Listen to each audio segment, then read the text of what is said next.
Since the 2004 tsunami that hit Indonesia, there's been a much greater awareness as a nation about disaster risk. And so we've seen a lot of improvement in Indonesia's capacity to handle disasters. But of course, there's a long way for us to go to make sure that this is reached at every single city, every single level, every single person.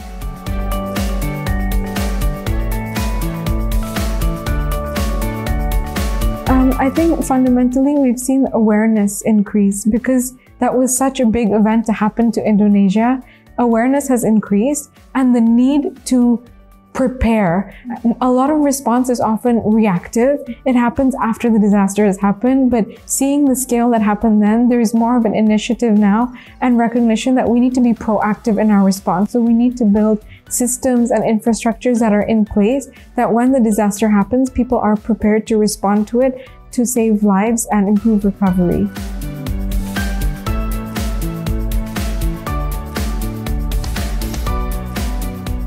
I think it's difficult to compare with other countries for a few reasons because Indonesia is situated on the Ring of Fire. So of course, it experiences many more disasters than other places, but also with climate change, it doesn't hit all countries equally. Indonesia is one of the most affected. And so we see that their frequency of disasters is greater here. As a result, people are living with that frequency, and so they have to be more aware than other countries. But one of the things I think Indonesia is very rich is in the local knowledge. There are local ways of living with the environment that are aware of seasonal changes, that I've learned to pay attention to how the seasons change to different variations and how we can live not fighting against that, not insisting that we have to separate water from the city, but actually how can we live with the monsoon season in ways that we can live together with flooding, that we can live together, acknowledging that these will happen, but that we can do things to make sure that we are safe in these events.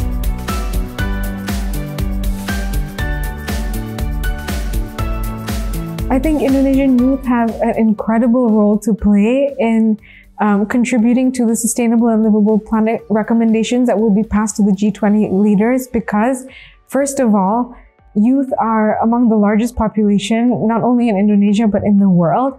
Indonesia is home to some of the most biodiverse areas, and youth's voice in advocating for that will be essential to protect not only our country, but the globe as a whole and for generations to come.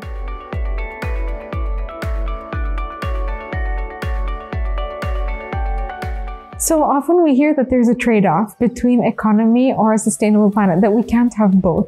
But actually, I don't think that's correct because our societies historically have always been structured to ensure the livability of future generations to come.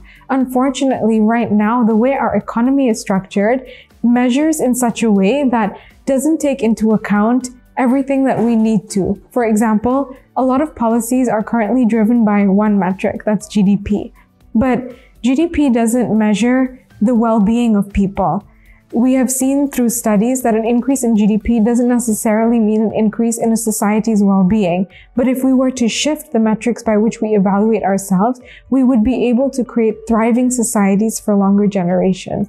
If we see our GDPs are increasing, but we are racing towards species extinction, towards the destruction of human health, towards the destruction of mental health, can we really say we are progressing as a society?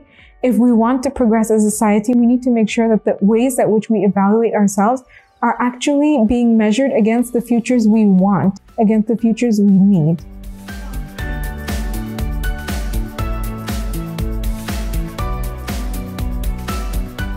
So generally speaking, the points that we are going to bring are emphasizing the need for more immediate, more committed, and legally binding actions for climate change and to prioritize the most vulnerable groups and people. There are three central concerns that maybe I can share a little bit more about that come across through all our proposals. The first is planetary health. Planetary health is a concept that recognizes that human well-being over the long term depends on the well-being of the planet and recognizing the right for every human and every species to a healthy environment. The second central concern that is being raised across all of the Sustainable Planet proposals is the importance of prioritizing the most affected people and areas. We want to make sure that in all initiatives and activities, the most affected people are not only beneficiaries, but are involved from the very beginning as co-designers, as implementers, and as those who monitor the progress of outcomes, whether it's conservation outcomes or the evaluation of extractive economies and things like that. And the third central point that we are bringing in our proposals this year is to make sure that all resources for climate change adaptation and mitigation are and remain open source. We need to make sure that we do not repeat the failures that we saw in the pandemic. For example, vaccine patenting. With that, we saw that the pandemic was not addressed in an equal way among all countries.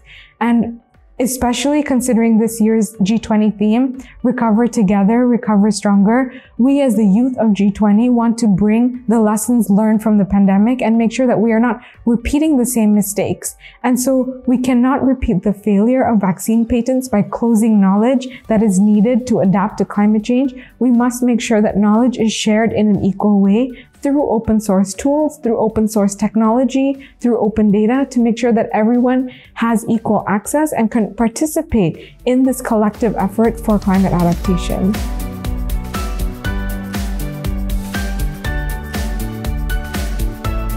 Yeah, so the focus of, as President Jokowi has mentioned, we want actionable items.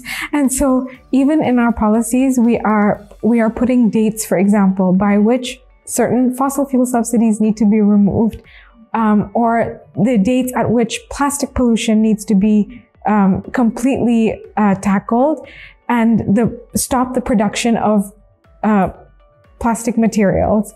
But of course, many of these policies are at that level, policy level. And where we really look forward to working is actually after the dissemination of this communique, where we can work with youth across the world, youth across Indonesia, to take these policies to move their actions forwards, because we know that the actions people will take will be specific to each locality, not only to each country, but to each province, to each community. But the policies provide a framework by which we can lobby and advocate our governments to provide the support and tools we need. For example, the support to certain types of education that are needed to move towards a less extractive economy, the support of certain policies that are needed to move subsidies towards renewable sources or towards economies that are more productive and less extractive.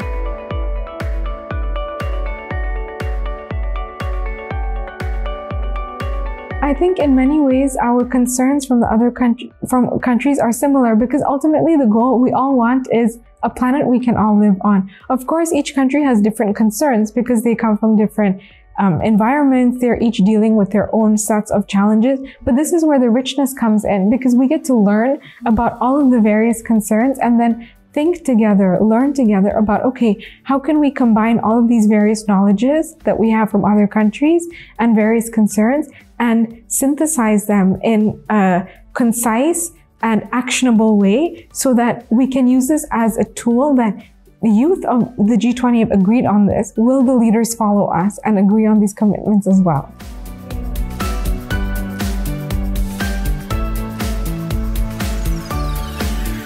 One of the main priorities is to get our leaders to commit to far more immediate and concrete actions. And if looking at the example of disasters in general, we know that not all countries face this equally, but Indonesia is one of the most vulnerable to disasters as a result of climate change. And from my experience at Yayasan Peta Bencana and seeing the impact that has to residents across Indonesia, I hope that the policies we are recommending will ensure that we are giving access to the data and information that people need to respond to disasters in an equal way, and that everyone has equal access to education and awareness about climate change and has equal opportunity to participate in climate adaptation and reducing disaster risk.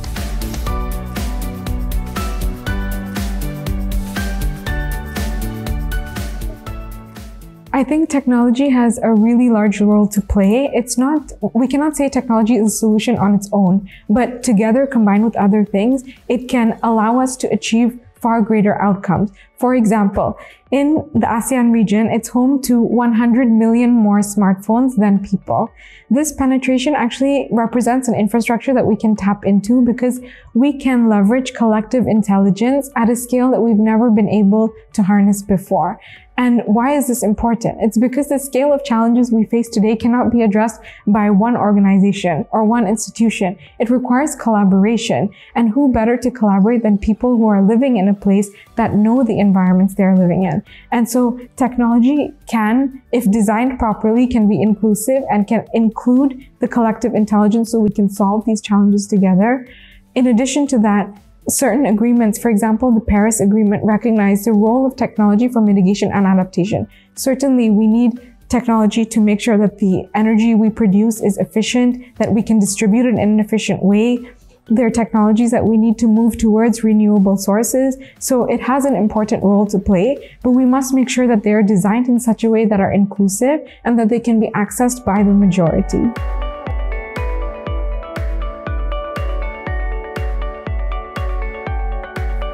I think maybe around 7 or 8. Why it's relatively high? It's because I think that actually the knowledge is there. It's in our local cultures. If we look at traditional ways of living, it's very in harmony with the environment.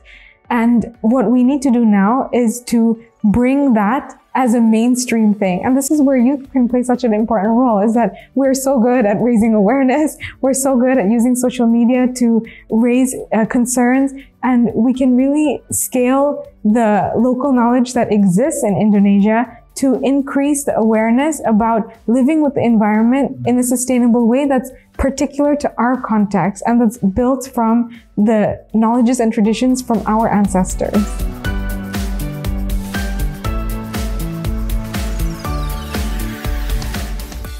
I think about disasters, it varies, of course, depending on where people are living, but I think maybe more of a 5. Wow. Because not everyone experiences disasters to the same extent, but those who are experiencing it, their awareness is of course a 10 or 11, but those who don't experience it, those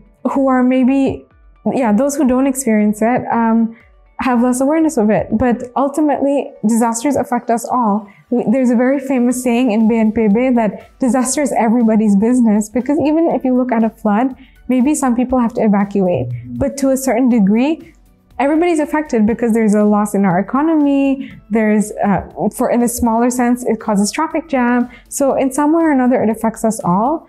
But of course, the impacts are felt differently, and so the awareness will be different.